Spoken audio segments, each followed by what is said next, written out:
उठती है चांदनी की लड़ी,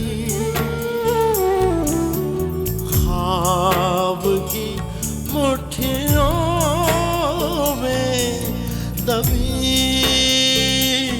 फुलझड़ी, फूल की पत्तियों पर शबनमी जिंदगी, जुगनुओं की तरह जलती बुझती हुई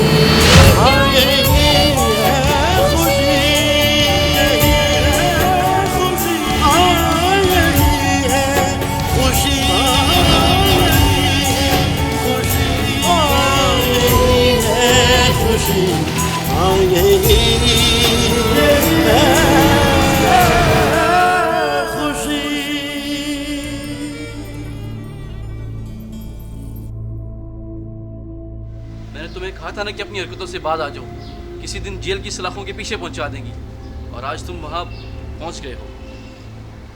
एक बात बता, कभी कोई अच्छी बात भी तुम्हारे मुंह से निकली है?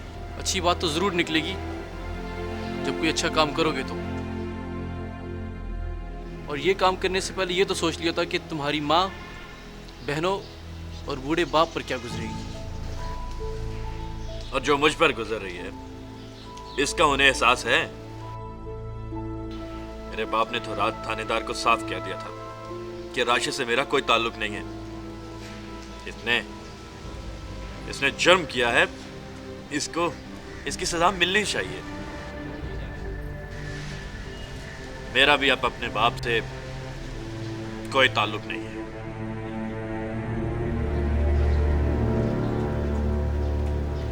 बहुत अच्छे।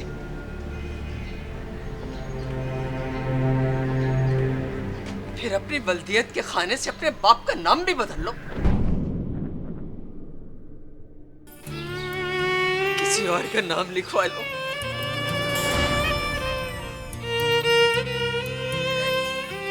ज्यादा से ज्यादा तुम्हारी मां बदनाम होगी ना।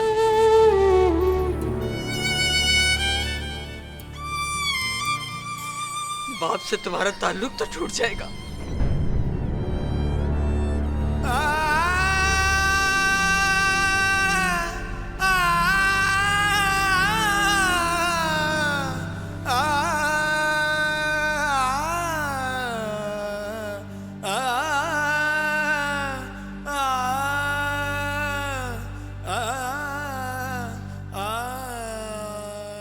पहले तो तुम्हारे बाप को तुम्हारे पैदा होने पर अफसोस था,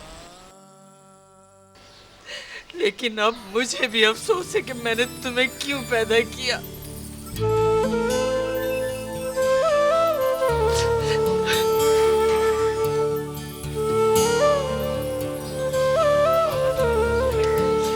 चलो वापस चले।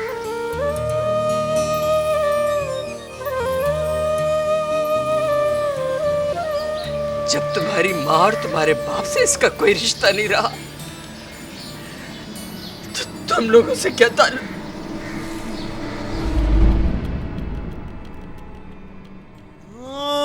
सपनों के पीछे आंखें भी खोई, पलकों में ख्वाहिश की बूंदे पिरोई,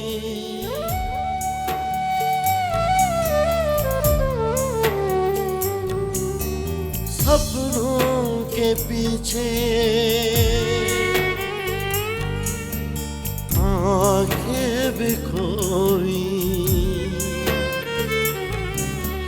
पलकों में ख्वाहिश की बूंदे पिरोई, फिर भी अपनों में रहकर अकेली रही, बारिशों की तरह खुद प्यासी रही। हाँ यही है खुशी, यही है खुशी, हाँ यही है खुशी, यही है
तुम्हारा नाम राशिद है? हाँ, तुम्हें कोई एतराज है? चलो, तुम्हारी जमानत हो गई।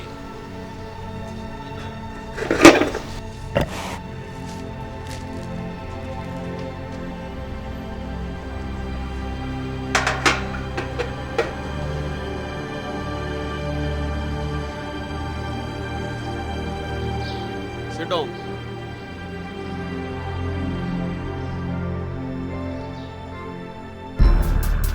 मुझे पता चल गया था कि तुम यहां आ गए।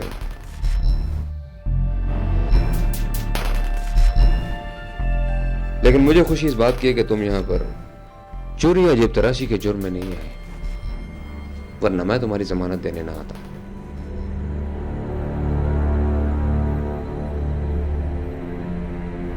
लड़ना झगड़ना तो बहादुर लोगों का काम है। आपका थाने में आना ही हमारे लिए बड़ी बात है, लेकिन एक मेहरबानी कीजिएगा, इसको अदालत में पेश करना अब आपकी जिम्मेदारी है। आप फिक्र ना करें, इसे अदालत लेकर मैं आऊंगा और पहली पेशी पर इसे बरी कराना भी मेरी जिम्मेदारी।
मुझे याद नहीं पड़ता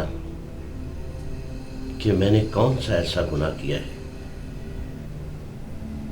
जिसकी सजा किस्मत मुझे दे रही है। लेकिन कहते हैं कि कभी कभी नाकर्दा गुनाहों की सजा भी मिल जाती है, और वो मुझे राशिद के रूप में मिल रही है।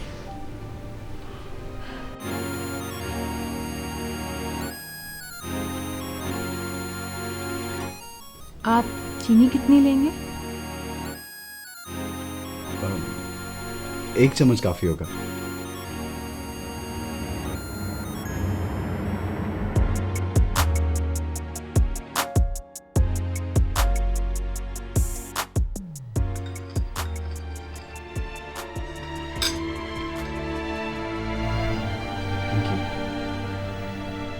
तुम्हारी सोबत ने भी राशिद का कुछ नहीं संवारा।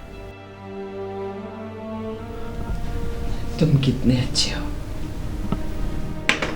माँ बाप का साया भी सर पर नहीं, फिर भी सीधी राह से भटके नहीं। ये आपसे किसने कहा कि मेरे सर पे माँ बाप का साया नहीं? आप दोनों भी तो मेरे माँ बाप ही हैं। आप दोनों का साया है ना मेरे सर पे। अल्लाह आप दोनों को सलामत रखे।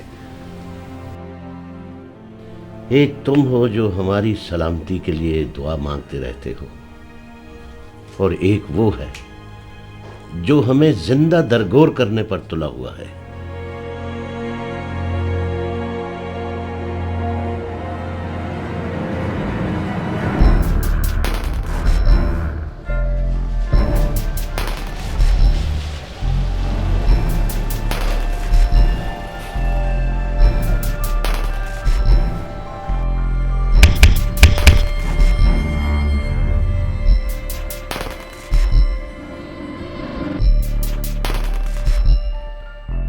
खान साहब, राशिद की जमानत करा के आपको क्या हासिल हुआ है? उसकी जमानत करवा के मैंने एक तीर से 2 निशाने लिए।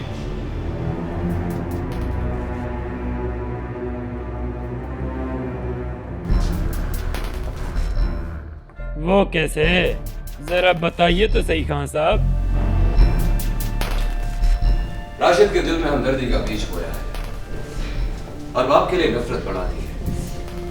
उसका बाप पुराने असूलों का मालिक है। सच्चाई और नेकी के रास्ते पर चलते चलते थक गया है, मगर अपने असूल नहीं भूला वो। इतना असूल पसंद है कि बेटे की जमानत देनी नहीं है। सच्चाई और नेकी का भूत सवार है उसके सर पर। उसके सर से ये भूत मैं राशिद के हाथों उतरवाऊंगा। बड़ा कीमती सामान पड़ा है उसके घर पर और उस सामान को मैं अपने इस घर में सजाना चाहता हूं। और एक दिन राशिद खुद अपने हाथों से वो सामान मेरे इस घर पर छोड़कर जाएगा।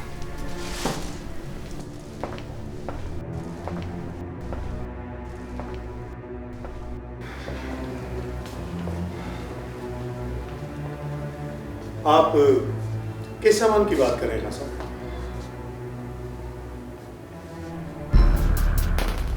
उस सामान की जिसे मैंने देखा और जिसे हासिल करने की तमन्ना मेरे दिल में पैदा हो गई।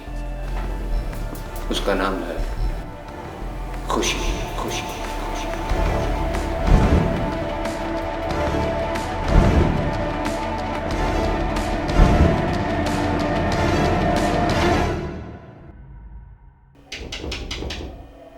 कौन? राशिद।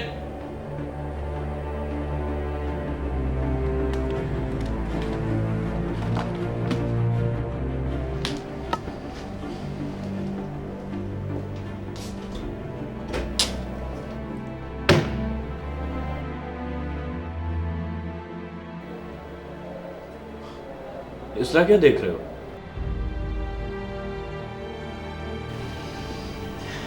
एक ऐसे बेटे को देख रहा हूं जिसको अपने माँ बाप और बहनों के दुख का कोई एहसास नहीं है। बेहिस बेटा। फिर शुरू हो गया तुम्हारा लेक्चर? इधर मैं इधर देखा। बहुत दफा देखा है यार, कोई नई बात है क्या? नई बात है। कौन सी बात? तुमने मुझे तो कई बार देखा है, लेकिन उस यतीम बच्चे को नहीं देखा जिसके माँ बाप उसे बचपन में छोड़ के मर गए।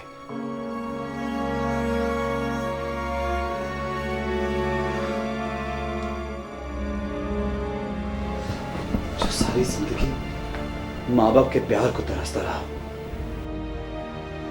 ठोकरें खाकर जवान हो, ना माँ की ममता मिली और ना ही बाप की शफकत का साया मिला।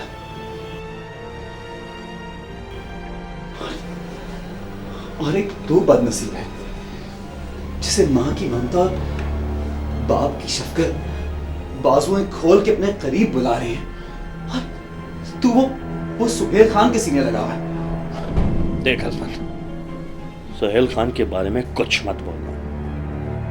वो मेरा मौसन है। तो क्या वो तेरे दुश्मन हैं जिन्होंने तुझे पाल पोस के बड़ा किया? हाँ, वो मेरे दुश्मन हैं जिन्होंने मुझे बड़ा करके अपने घर के दरवाजे मुझ पर बंद कर दिए। दरवाजे उन्होंने बंद नहीं किए,